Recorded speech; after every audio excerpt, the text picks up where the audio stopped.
नमस्कार। आज हम एक सफर पर निकलते हैं झारखंड की जनजातियों की दुनिया में। हम ये समझने की कोशिश करेंगे कि वो अपने समाज को कैसे चलाते थे, मतलब उनका गवर्नेंस सिस्टम कैसा था। और यकीन मानिए, ये दुनिया बहुत ही दिलचस्प और काफी जटिल है। अब देखिए, सबसे हैरान करने वाली पहेली ये है कि एक ही इलाके में रहने के बावजूद इन जनजातियों ने अपने समाज को चलाने के लिए इतने अलग-अलग रास्ते क्यों चुने। तो चलिए, इस पहेली को सुलझाने के लिए हम एक एक करके इन सभी सिस्टम्स को समझते हैं। हम सीढ़ी दर सीढ़ी चढ़ेंगे, सबसे सिंपल सिस्टम से शुरू करके सबसे कॉम्प्लेक्स सिस्टम तक। तो ठीक है, शुरू करते हैं। हमारी सीढ़ी का पहला पायदान है लोहरा जनजाति। अब देखें, इनके समाज में कोई परमानेंट लीडर, कोई मुखिया या कोई फॉर्मल पॉलिटिकल स्ट्रक्चर था ही नहीं। अब सवाल ये उठता है ना, कि बिना किसी लीडर के कोई समाज काम कैसे कर सकता है? मतलब वहां ऑर्डर कैसे बना रहता था? इसका जवाब एक बहुत ही दिलचस्प कॉन्सेप्ट में छिपा है, जिसे कहते हैं सिचुएशनल गवर्नेंस या स्थितिजन्य शासन। आसान भाषा में समझे तो लीडरशिप तभी बनती थी जब कोई जरूरत आन पड़ती थी। जैसे ही मसला हल हुआ, वो लीडरशिप भी खत्म। ये तो वही बात हो गई कि आग लगने पर कुआं खोदना। लेकिन यहां ये सिस्टम काम करता था। तो मतलब साफ है, यहां कोई परमानेंट कुर्सी नहीं थी, कोई सिंहासन नहीं था। अथॉरिटी किसी एक इंसान के पास फिक्स नहीं थी, बल्कि जरूरत के हिसाब से बनती और बिगड़ती रहती थी। चलिए, अब अपनी सीढ़ी पर एक कदम और ऊपर चलते हैं और बात करते हैं भूमिज जनजाति की। यहां आकर हमें पहली बार एक परमानेंट और ऑर्गेनाइज्ड लीडरशिप का स्ट्रक्चर देखने को मिलता है। और यहां फर्क एकदम साफ दिखता है। लोहरा जनजाति के उलट भूमिज सिस्टम में एक वंशानुगत मुखिया होता था। मतलब पद पीढ़ी दर पीढ़ी आगे बढ़ता था और इस मुखिया को कहते थे प्रधान। लेकिन यहां एक बहुत ही, कह सकते हैं, सरप्राइजिंग और प्रोग्रेसिव नियम था। सोचिए, उस दौर के पारंपरिक समाज में अगर बेटे नहीं होते थे तो बेटियों को पिता की संपत्ति में विरासत का हक मिलता था। ये वाकई में एक बड़ी बात थी। तो एक अकेले मुखिया से आगे बढ़कर अब सिस्टम और भी कॉम्प्लेक्स होने लगते हैं। अब हमें गवर्नेंस के मल्टी लेवल पिरामिड्स देखने को मिलते हैं और इसका उदाहरण है महली और पहाड़िया जनजातियां। अगर महाली जनजाति की बात करें तो उन्होंने एक 3 टियर सिस्टम बनाया था। इसमें सबसे खास था परचा, जो कि 12 गांव को मिलाकर बनी एक रीजनल काउंसिल जैसी थी। और पता है, उनका न्याय करने का तरीका भी बड़ा अनोखा था। जरा सोचिए, अगर किसी ने कोई बड़ा गुनाह कर दिया तो उसकी सजा क्या थी? सजा थी पूरे समुदाय को दावत देना। ये एक तरह से सामाजिक प्रायश्चित था, सबके सामने अपनी गलती स्वीकार करने का एक बहुत पावरफुल तरीका। अच्छा, अब पहाड़िया जनजातियों पर आते हैं। इन्होंने इस पिरामिड वाले मॉडल को एक लेवल और ऊपर पहुंचा दिया। यहाँ एक बहुत ही clear administrative chain of command थी, ऊपर से लेकर नीचे तक। देखिए, माल पहाड़ियाँ और सौरिया पहाड़ियाँ दोनों में ही एक हायरार्की थी, लेकिन सौरिया सिस्टम कहीं ज्यादा बड़ा और फैला हुआ था। इस बात से अंदाजा लगाइए, एक अकेला सौरिया पहाड़िया सरदार करीब 80 गांव के एक बहुत बड़े इलाके का चीफ होता था। 80 गांव। और यहां एक और खास बात है, सौरिया सिस्टम में जो गांव का मुखिया होता था, जिसे मांझी कहते थे, वो सिर्फ जज या लीडर ही नहीं बल्कि पुजारी भी होता था। मतलब पॉलिटिकल पावर और रिलीजियस अथॉरिटी दोनों एक ही इंसान के हाथ में। तो चलिए, अब हम अपनी इस गवर्नेंस की सीढ़ी के सबसे ऊपरी पायदान पर पहुंच गए हैं।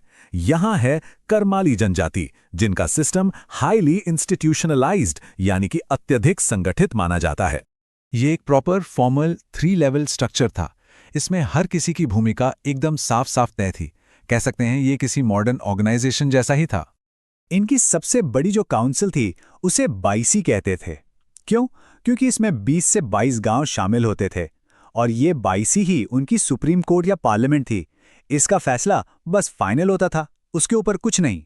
तो एक ऐसे सिस्टम से जहां कोई लीडर ही नहीं था, वहां से लेकर एक पूरी की पूरी ट्राइबल पार्लियामेंट तक का ये सफर, ये सब देखने के बाद सवाल उठता है कि आज की दुनिया में इन सब का क्या मतलब है। तो सबसे बड़ा टेकअवे क्या है? यही कि ट्राइबल गवर्नेंस का कोई एक मॉडल नहीं है, बल्कि ये तो एक पूरा स्पेक्ट्रम है जिसमें बहुत अलग अलग तरह के सोफिस्टिकेटेड सिस्टम्स हैं। ये सिर्फ मुखियाओं के अलग अलग नाम नहीं थे। नहीं, ये तो न्याय, समुदाय और पावर को लेकर अलग अलग फिलॉसफी थी। हर सिस्टम के पीछे समाज को चलाने की एक अपनी बिल्कुल यूनिक सोच थी। और यहीं पर यह सफर हमें एक बहुत गहरे सवाल पर लाकर छोड़ देता है। आज का दौर संवैधानिक अदालतों और मॉडर्न पुलिस का है। ऐसे में इन पुरानी पारंपरिक व्यवस्थाओं का क्या रोल है? और सबसे बड़ी बात, जब ये पारंपरिक सिस्टम और आज का मॉडर्न कानून आमने सामने आते हैं तो क्या होता है? तो आज हम पड़ताल करने वाले हैं झारखंड की जनजातियों की पारंपरिक शासन व्यवस्थाओं की। देखिए, ये जो जानकारी है, ये आदिवासी अनुसंधान संस्थान KS सिंह और SC रॉय जैसे बड़े विशेषज्ञों के काम पर आधारित है। और हमारा मकसद सिर्फ ये जानना नहीं है कि ये व्यवस्थाएं क्या थीं, बल्कि ये समझना है कि आखिर ये ऐसी क्यों थीं। तो चलिए इसमें जरा गहराई से उतरते हैं। अच्छा, जब हम शासन या गवर्नेंस शब्द सुनते हैं तो सबसे पहले दिमाग में क्या आता है? शायद संसद, अदालतें, पुलिस, यही सब तस्वीरें आती हैं, है ना? और ये आधुनिक शासन के प्रतीक भी हैं। लेकिन क्या शासन का मतलब हमेशा यही होता है? हमारे पास जो जानकारी है वो एक बिल्कुल अलग तस्वीर दिखाती है। एक ऐसी दुनिया जहां व्यवस्थाएं किसी समुदाय की खास जरूरतों और उनकी संस्कृति से ही जन्म लेती हैं। शासन संसद से परे। और देखिए, इन व्यवस्थाओं को आदिम या प्रिमिटिव समझना एक बहुत बड़ी भूल होगी। ये असल में समाज की मुश्किल चुनौतियों के लिए तैयार किए गए बहुत ही सोचे समझे समाधान हैं। हर एक सिस्टम उस समाज की अपनी जीवन शैली और जरूरतों का नतीजा है। तो सबसे पहले बात करते हैं कोरवा जनजाति की, पदानुक्रम और प्रायश्चित। यहाँ हमें एक जानी पहचानी सी हायरार्किकल व्यवस्था देखने को मिलती है। मतलब एक सिस्टम जिसमें पद ऊपर से नीचे की तरफ बने हुए हैं। तो यहाँ न्याय का एक 2 टियर्ड सिस्टम था। मतलब पहले लेवल पर गांव का मुखिया फैसला सुनाता था, और मान लीजिए कोई उस फैसले से खुश नहीं है तो उसके पास एक प्रॉपर रास्ता था। वो बड़े मुखिया के पास अपील कर सकता था। ये जो बड़ा मुखिया था वो एक तरह से ऊपरी अदालत, मतलब एक अपील कोर्ट जैसा काम करता था। अब इस सिस्टम में जो चीज सच में बहुत दिलचस्प है वो है सजा देने का तरीका। मान लीजिए किसी ने अपनी जाति से बाहर शादी कर ली तो उसे समाज से बाहर कर दिया जाता था। लेकिन वापसी का दरवाजा पूरी तरह बंद नहीं होता था। एक रास्ता था, भात भीतर नाम का एक भोज जो पूरे समुदाय को देना पड़ता था। और ये भात भीतर सिर्फ एक दावत नहीं थी। सोचिए, ये एक सोशल रीसेट बटन की तरह था। मतलब सबके सामने ये मानना कि हाँ, गलती हुई, उसका प्रायश्चित भी हो गया और अब वो इंसान फिर से हमारे समूह का हिस्सा है। ये समाज के टूटे हुए ताने बाने को फिर से जोड़ने का एक बहुत ही गहरा सिंबॉलिक तरीका था। विकेंद्रीकृत न्याय, असुर। तो चलिए, अब तक जो हमने समझा उस पिरामिड को पूरी तरह से पलट देते हैं। कोरवा की टॉप डाउन व्यवस्था से बिल्कुल अलग। अब हम असुर जनजाति के डिसेंट्रलाइज्ड मॉडल को देखते हैं। यहाँ पावर किसी एक मुखिया के हाथ में नहीं थी, बल्कि पूरे समुदाय में बटी हुई थी। हाँ, महतो और बैगा जैसे अधिकारी जरूर थे, लेकिन गांव के सभी वयस्क पुरुष पंचायत का हिस्सा होते थे। मतलब ये एक तरह की डायरेक्ट डेमोक्रेसी थी, जहां हर किसी की आवाज सुनी जाती थी, हर किसी की राय मायने रखती थी। तो फर्क बिल्कुल साफ है ना? कोरवा सिस्टम में पावर ऊपर से नीचे आती थी, टॉप डाउन, जबकि असुर सिस्टम में पावर नीचे से ऊपर जाती थी, बॉटम अप। लेकिन एक सवाल उठता है, क्या होता था जब कोई झगड़ा एक गांव का नहीं बल्कि 2 गांव के बीच का हो? असुर समुदाय के पास इसके लिए भी एक बहुत ही अनोखा हल था, और उसका लेना देना इस नंबर से है, 5। जब भी कोई बड़ा या पेचीदा मामला सामने आता तो पंच को बुलाया जाता था। और सुनिए, ये कोई मामूली पंचायत नहीं थी। ये आसपास के 5 गांवों के सबसे समझदार, सबसे सम्मानित बुजुर्गों की एक जॉइंट काउंसिल होती थी। आप इसे एक तरह की इंटर विलेज सुप्रीम कोर्ट समझ सकते हैं। इस सिस्टम से ये पक्का हो जाता था कि फैसले पर किसी एक गांव का झुकाव या पक्षपात असर ना करे। और हाँ, ये पंच सिर्फ सलाह देने वाली कमेटी नहीं थी, इसे शारीरिक और आर्थिक दोनों तरह की सजा सुनाने का पूरा अधिकार था। घुमंतु जीवन का कानून, बिरहोर।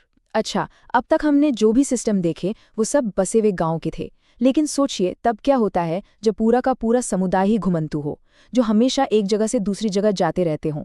ऐसे में शासन का क्या मतलब रह जाता है? इसका जवाब हमें बिरहोर जनजाति से मिलता है, और क्या शानदार जवाब है।